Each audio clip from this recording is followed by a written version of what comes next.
मिठो हे माह पुॼाणी ते पहुतो रहमत सां भरियल रमज़ान मिठो ऐं ख़तम कढी हाफ़िज़ प्यारे ऐं ख़तम कढी हाफ़िज़ प्यारे पूरो कयो क़ुरान मिठो हे माह पुॼाणीअ ते पहुतो रहमत सां भरियल रमज़ान मिठो जिन रोज़ा रखिया हिन माह जा सभु से माण्हू बख़्तन वारा बणिया जिन रोज़ा रखिया हिन माह जा सभु से माण्हू बख़्तन वारा बणिया जिन रोज़ तरावीहूं बि पढ़ियूं जिन रोज़ तरावीहूं बि पढ़ियूं हर हिकु सुबहियो ज़ीशान मिठो हे माह पुॼाणीअ ते पहुतो रहमत सां भरियल रमज़ान मिठो मन मुरे की पियो हुई जीअं ख़ुशबू वारा गुल था टिड़नि मन मुरे की पियो हुई जीअं ख़ुशबू वारा गुल था टिड़नि रहमत जी थधड़ी हीर खुली रहमत जी थधड़ी हीर खुली आयो जॾहिं महिमान मिठो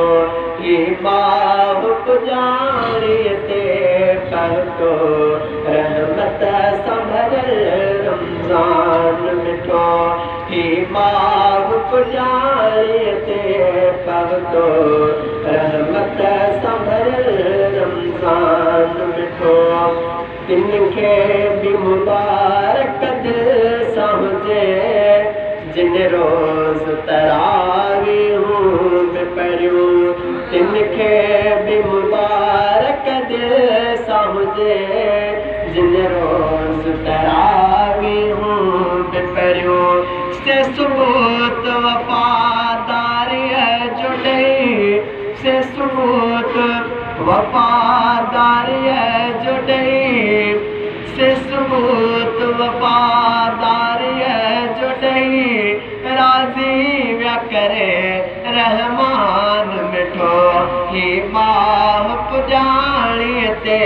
पहुतो रहमत सां भरियल रमज़ान मिठो ऐं से बि मुबारक जे लाइक़ एतिकाफ़ में जेके वेठा दा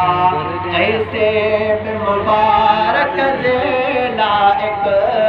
एतिकाफ़ में जेके वेठा दा हर राति उथी रोई सुॾकी हर राति उथी रोई सुॾकी माणे से विया हिन मान मिठो हे माह पुॼाणीअ ते पहुतो रहमत सां भरियल रमज़ान मिठो अहसन थो अल्लाह बख़्श चवे अल्लाह क़बूल रोज़ा सभई अहसन थो अल्लाह बख़्श चवे अल्लाह क़बूल रोज़ा सभई जे ख़ूब क़दर कयो हिन जो जे ख़ूब क़दर कयो हिन जो सो बणिजी वियो इंसान मिठो हे माह पुॼाणीअ ते पहुतो रहमत सां भरियल रमज़ान मिठो हे माह पुॼाणीअ ते पहुतो रहमत सां भरियल रमज़ान मिठो ऐं ख़तम कढी हाफ़िज़ प्यारे पूरो कयो